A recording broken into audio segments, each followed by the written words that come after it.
Let's return to that 140-pound division as well, because we've got a new name, Declan. Terence Crawford stepping up, and he was so exciting towards the end of last year. Yeah, I think Crawford's a brilliant fighter. If I was to make my pound-for-pound list now, he'd probably be in the top 5. I'm already prepared to say Crawford's probably the best at 140 pounds. He'll win his second world title. I don't think he'll have any trouble doing so whatsoever. Brilliant fighter. Good opportunity against Dulorme. I know a few people are disappointed that he's gone straight up to get that shot. Well, you know, I mean, he's a top fighter. Like Declan said, he's one of the best pound-for-pound fighters in the world on current form.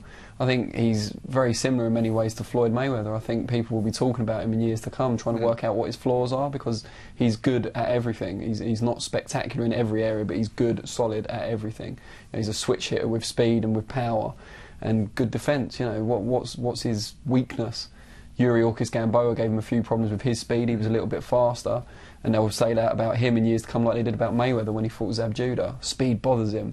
It's a bit of a myth, really, isn't it? I think Crawford's good in every area, and he's only going to get better. Yeah, I think so too. I like him. The problem is that's in Texas, by the way, New York for the Provodnikov fight. I guess the problem is that everyone wants to be at 147, Declan, don't they? And, you know, before the weekend, Danny Garcia was talking about moving up as well. You've got Broner still down there in the mix. Vargas, I think, is starting to make his way as well. Are there going to be enough big-name opponents for Crawford? I'd say so. I mean, if you look at Matisse and Provodnikov, we've just been talking about them, both of them would be brilliant fighters for opponents for Crawford. Not necessarily because I think they beat him, because their style, because the intensity with which they fight. I think that's when you see Crawford's skill set at its best.